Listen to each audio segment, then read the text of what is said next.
Zo. We gaan een boemerangske maken. Heel simpel boemerangske, niet te veel werk aan is, dat eigenlijk ook niet te ver vliegt, maar wel perfect doenbaar is. Wat hebben we nodig?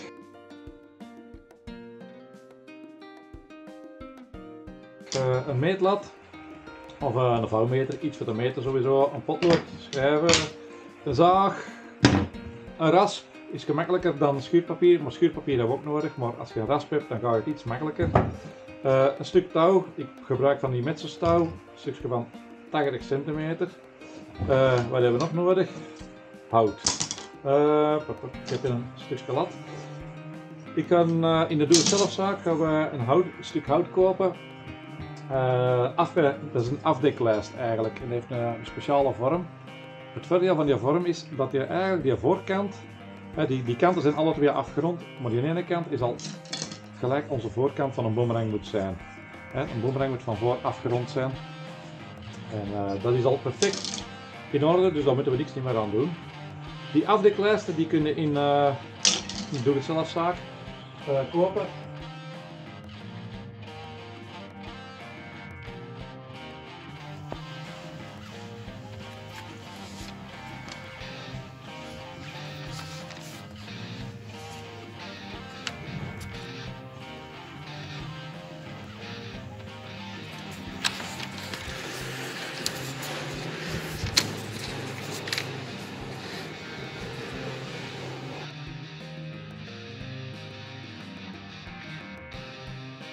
Wat is het?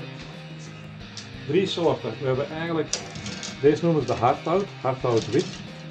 We hebben de grenen en we hebben de eiken. Eik zou ik sowieso niet doen, dat is te zwaar. Je kunt het wel, het is doenbaar, maar die is redelijk zwaar, dus dan gaan we heel hard moeten werpen en dan moeten we misschien de maten liggen aanpassen, dat gaan we niet doen. Het grenen kan ook, maar ik heb de voorkeur voor die hardhout, omdat hij het lichtst van gewicht is. Je werpt het makkelijkste en die gaat ook zo ver niet vliegen. Dus voor te beginnen is deze perfect. We gaan even onze timer zetten. We zien hoe lang dat duurt. Ik heb totaal geen gedachte hoe lang we erover bezig zijn. Dus onze timer is bezig. Goed. Schuif hier alles wat opzij.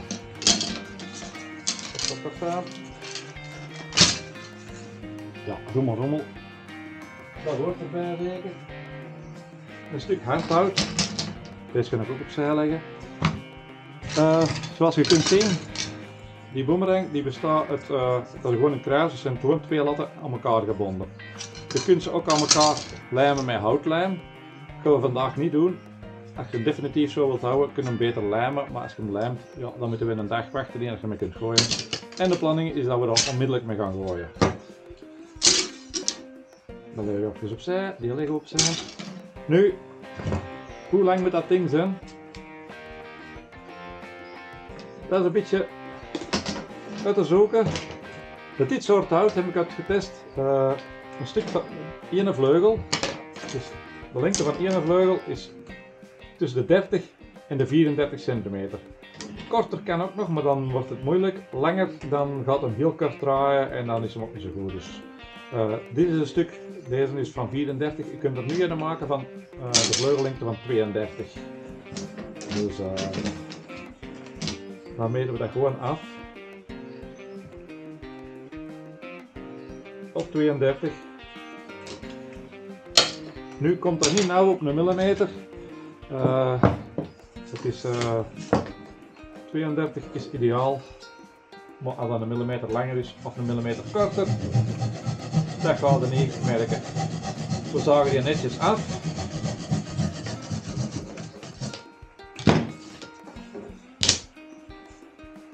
We maken nog een vleugel en we leggen die op elkaar. Ik kan die nu afmeten op 32, maar ik weet dat deze ongeveer 32 is. Dan moet ik maar 1 keer meten en dan zagen we deze ook af.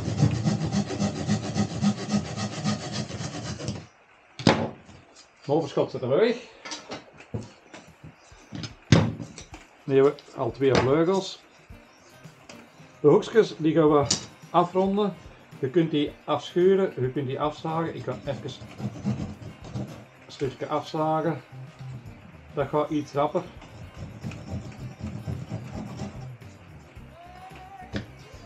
En ik zaag die af, of we ronden die af, gewoon omdat hout heeft de neiging om, als dat neerkomt, onze boemerang, dat hij straks gaat vliegen, die gaat wel eens een keer op de grond komen. En als hij op die hoek komt, gaat die hoek afbreken, dat hout gaat splijten. Als we dat afronden, dan hebben we daar minder kans op. Ai, kom jong, dat wil niet.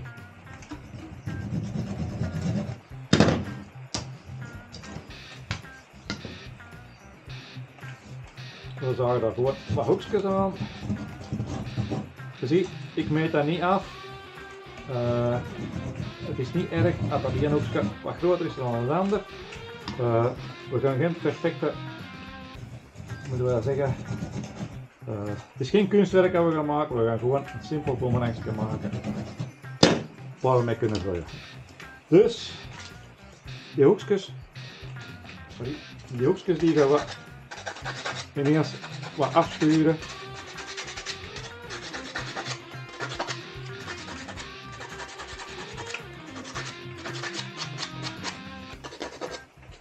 Dat dat goed rond is, hè. Oké. Deze is redelijk grof schuurpapier, ik denk van een korrel 40 of zo, denk ik. Het is maar een overschotje van iets anders geweest, dus je moet daar geen kosten aan doen. Al hetgeen dat je liggen hebt is goed. Je hebt de dunner schuurpapier, lichter schuurpapier, ja dan moet het langer wrijven.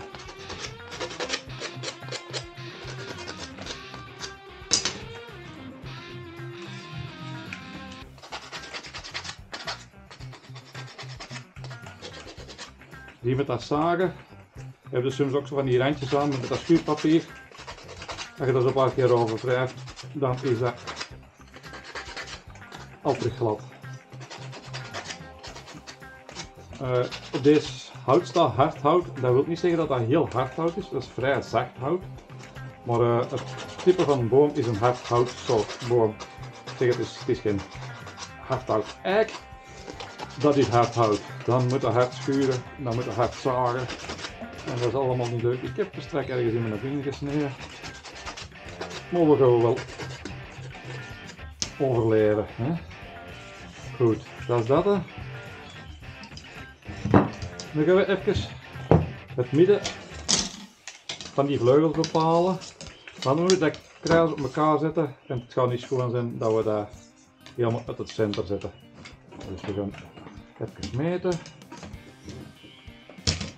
Ik had gezegd dat hij 32 was en vroeger was de helft van 32 16, dus ik denk dat dat nog altijd zo is. Dat is 16.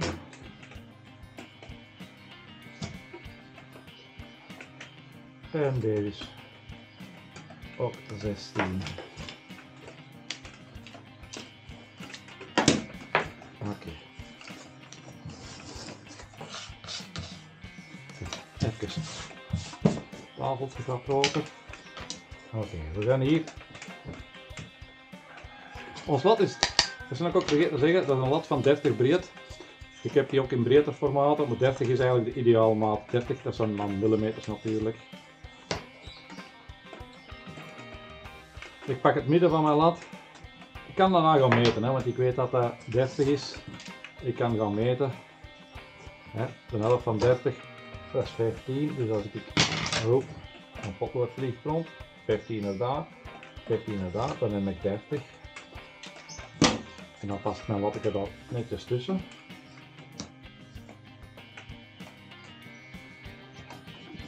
Dat trek ik naar lijntjes. En aan deze kant doen we dat ook, maar als je een beetje goed kunt gokken, dan kun je ook zo doen. Die lat erover leggen. That's it. Als je... Hier moet eigenlijk dan... De boemerang moet dan zo samengesteld worden later. Die lijnen, ik zeg het, als dat een klein beetje uit de richting is, dat hij er een millimeter naast is, dat kan geen kwaad. Als we hem zo uit de center doen, ja, dat gaat niet goed komen. Hè. Dus we gaan nu een rechts een boemerang maken. Voor mij is een boemerang die draait in die richting. Dat wil dus zeggen dat dit de voorkant wordt, dat de achterkant. Dat wil dus zeggen dat we hier een bepaald profiel moeten doen. Dat moeten we afschuinen. We moeten dat schuin gaan maken. Ik weet niet of je dat zo kunt zien. Deze kant wordt schuin. Dus dat gaan we dus moeten afdoen. En dat moeten we dus bij elke vleugel doen. Ik zet al een lijn. Draai hem rond. Hier nog een lijn. Ben je linkshandig? Dan moet je het andersom doen. Dan moet je deze kant afschuinen. Maar ik ben rechtshandig. Een rechtshandige boemerang maken, dus deze kant gaan we afschuinen. En hoe doen we dat? Daar gebruiken we ons rasp voor. Dat is een beetje lastiger, want onze boemerang gaat wegschuiven. Wat we wel kunnen doen, als je zo wat een spanwijs hebt, je kunt dan de ene vleugel op de tafel vastnijpen. Dat hem deze daar tegen ligt. Ik ga dat hier zetten.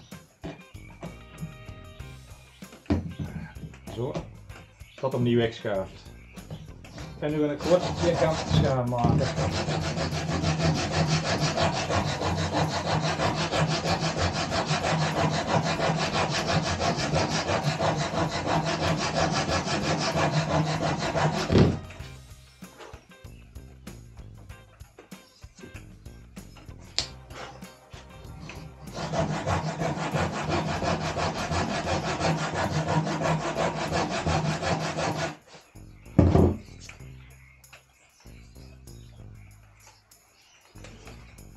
Dat ziet er al genoeg uit.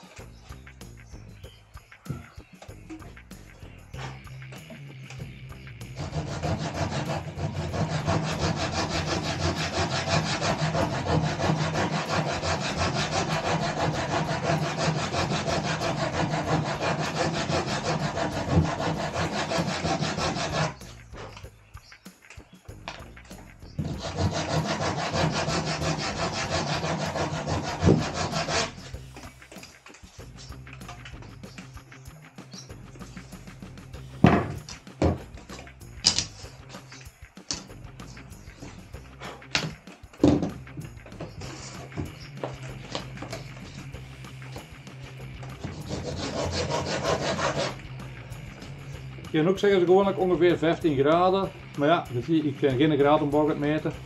We schuren dat gewoon af. Je kunt dat ook puur met een schuurpapier doen. Maar ja, een schuurpapier tegenover die tanden van die rasp.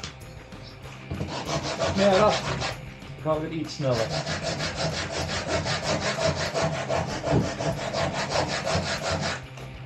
Als je geen rasp hebt, je hebt een vijl, dat kan ook.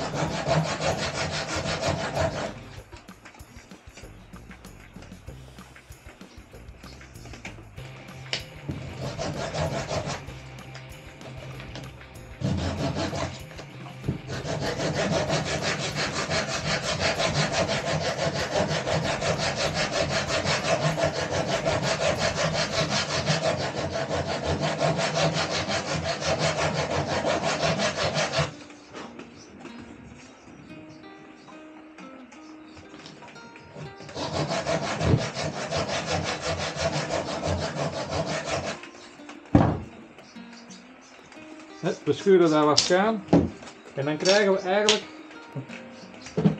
een profiel gelijk bij een vliegtuig. Nu is dat redelijk grof, ik ga dat met schuurpapier wat gladder maken.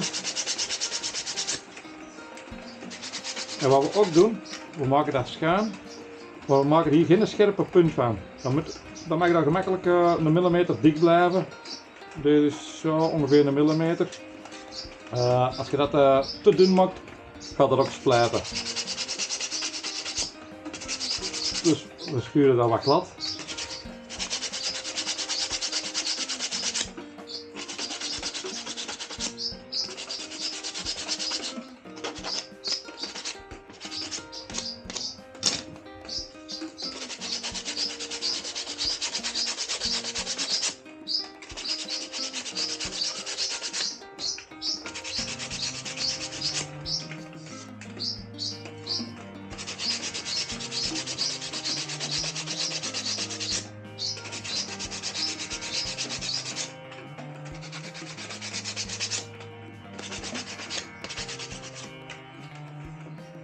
Oké.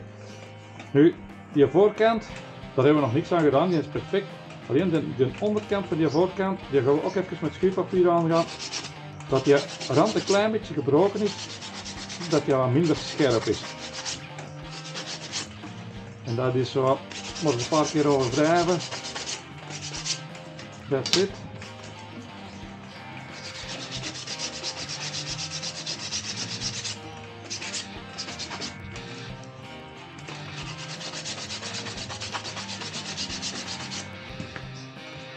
Ik ga nu een Fender schuurpapier pakken, dit is een Corel 120 en we gaan er nog eens over. Dat we al die kanten mooi rond maken, dat er geen splinters zijn.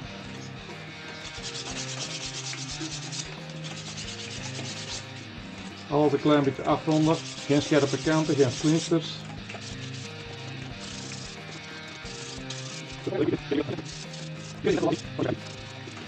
Oké. Nu kunnen we twee dingen doen. Ofwel gaan we dat vastlijmen en dan hebben we een perfect goede boemerang. Maar wij gingen dat doen met een koordje, met een koord gaan we dat aan elkaar binden. Als we dat aan elkaar binden, kan dat zijn dat dat wegschuift. Dus wat gaan we doen? We gaan ongeveer ter hoogte van waar die elkaar kruisen, een klein inhamje maken. Op alle plaatsen. Je kunt dat doen met een vijl, of met een mes, of gewoon met een schuurpapier.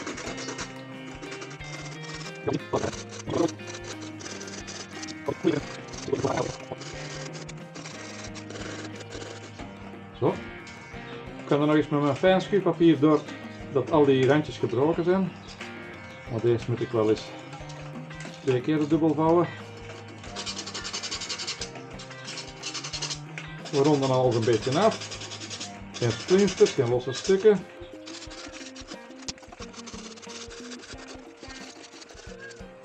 Oké.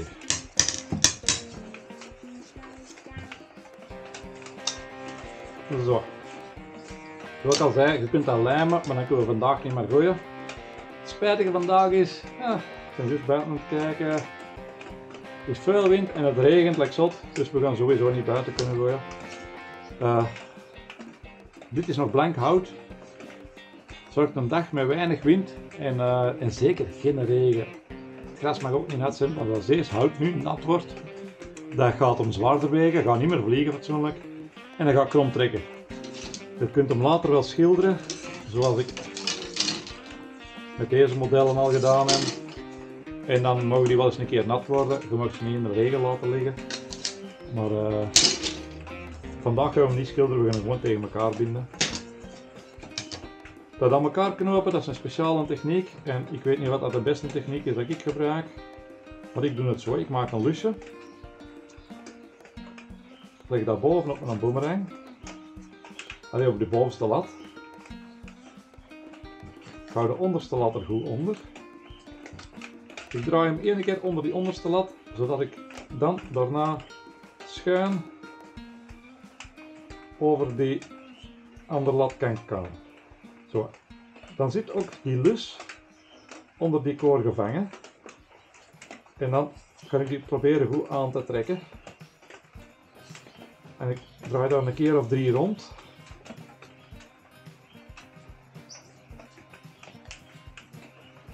Ik zorg dat die lus goed aan de zijkant zit. En dan proberen we aan de andere kant ook. Kijk, ik ben er onderdoor gegaan, dat ben ik vergeten te zeggen. Even terug. Dus we hebben een keer of 3 er zo onder gewikkeld. Hier onderdoor. En dan gaan we zo kruislinks de andere hoek vasttrekken. En dat proberen we zo strak mogelijk te houden, zodat onze boemerang goed vast zit. Een keer of 3, deze koord is nou iets langer, dus bij mij zitten we nou 4 keer onder.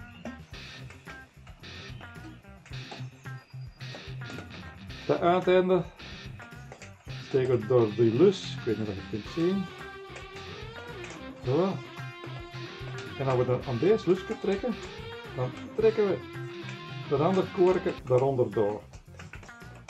Ik heb nu geen knoop gemaakt. Maar op zich zit die boemerang nu goed vast. Kan niet weg.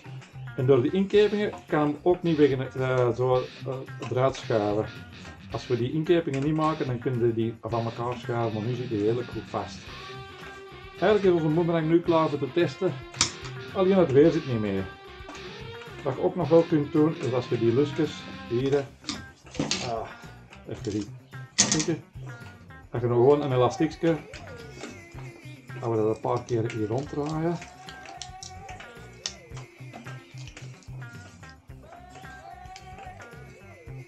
En we steken die lusjes daaronder. Zo. Dan hangen die ook niet te flodderen. Want als je het los hangt, dat geeft weerstand aan de boemerang en dan gaat hij minder goed vliegen. Oké, onze boemerang is af en we zitten juist op 20 minuten. Dus een half uur kan je gemakkelijk een boemerang maken. We gaan hem zo laten en we gaan hem misschien afwachten dat het straks droog is. Nog testen, maar dat zullen we dan zien. Hij mag stoppen. 21 minuten. Ik heb er nu geen knoop in gelegd. Je kunt er altijd een knoop in leggen als je dat wilt, of je kunt hem achteraf vastlijmen. Het voordeel van deze systeem is, het hangt redelijk goed vast. Als je eraan trekt, kun je dat netjes terug losmaken zonder problemen. Zo.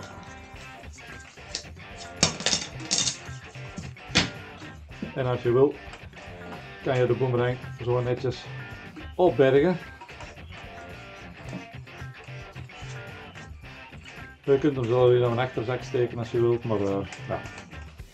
Dus we gaan de knoop nog eens een keer doen. Oké.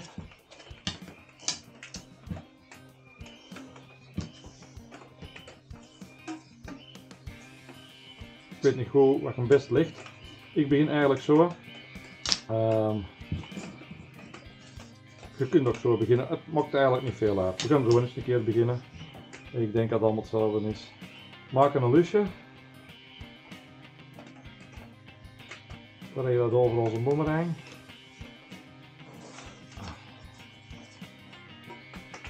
Dat vergt wel een klein beetje handigheid als we dat vasthouden. Zorgen dat het eindje hier onderuit steekt en dat lusje daar hangt. Draai een keer hier rond. En dan beginnen we dit vast te trekken.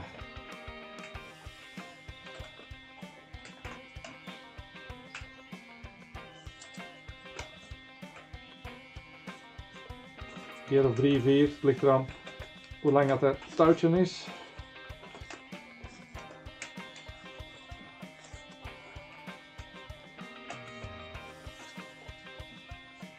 Zo.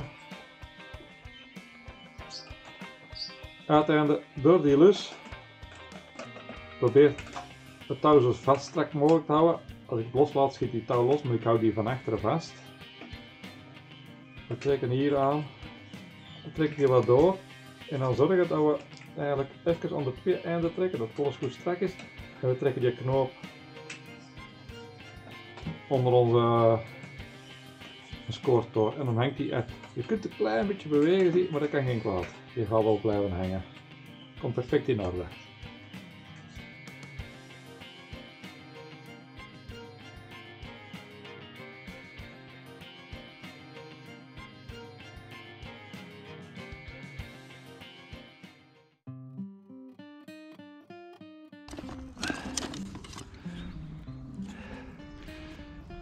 Hop. Dat is hem niet. Dat is die boemerang dat we net gemaakt hebben. Ondertussen is het gestopt met regenen, dus het is een moment voor eens te proberen. Hij is nog niet geschilderd, het gras is nat, dus ik moet zien dat het niet valt. Poging 1, zien wat er met komt. Oké. Zit goed. Ik weet niet of dat goed in het filmen zijn.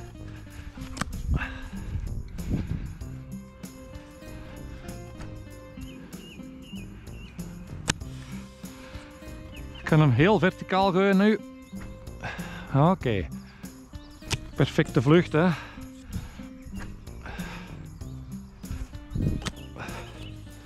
Ziet er goed uit. We gaan eens zien of we het verschil kunnen zien qua afstand. Deze hebben we juist gemaakt. Die is dus in totaal 2 centimeter kort, dus een centimeter langs de buitenkanten is die korter. We gaan eens kijken. Ik weet niet of je de afstand kunt schatten. Dat is, ik kan nog eens gooien. Een meter of 5. Misschien zoiets.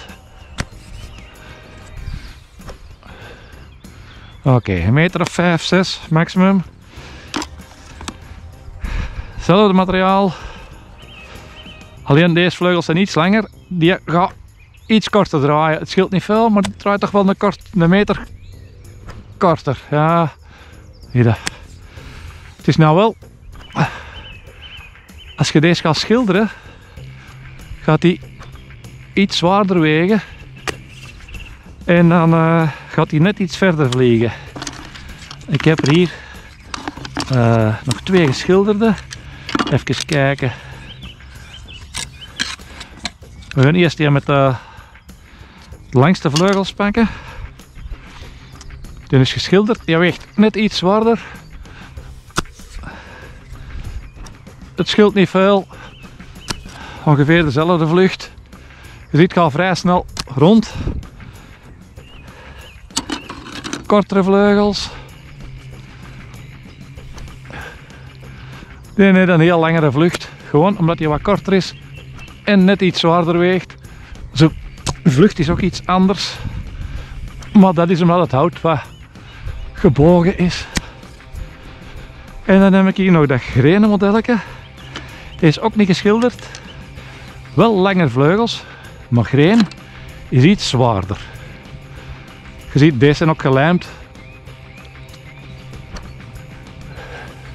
Hier. Dan. Oh, slechte worp. Nou wordt die nat. Rap afdrogen. Je ziet, die grenen die is iets zwaarder. En die vliegt al direct een paar meter verder. We zitten hier. Een klein 10 meter. Of misschien wel een dikke 10 meter. Vlucht is ook heel anders, maar ik weet eigenlijk niet van wat de wind komt. Er is weinig wind op deze moment, maar dus de grijnen kun je ook perfect maken. Hè. Die is zwaarder, die valt wat rapper. Dus die kun je wat omhoog. Nou, valt hem op de grond. Afdrogen. Ja, hij wordt nat nou. Ik kan hem iets schuiner gooien. Dan komt hij iets hoger terug. Maar dan heeft hij meer een elliptische vlucht. Zie je? Je kunt met de manier waarop je gooit heel veel doen. Je kan hem heel verticaal gooien. Het ligt er aan de waar dat je gooit ook. En wat de wind pakt. Dus als je iets harder gooit,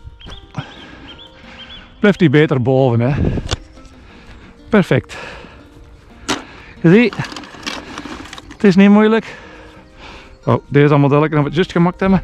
Je ziet, die staat zelfs niet 100% perfect in elkaar. Maar dat is geen enkel probleem. Oh, van te smijten. Maar wel een probleem van te pakken precies. Oké. Ja, je ziet dat hem natte plekken begint te krijgen. Oh, te hard gesmeten.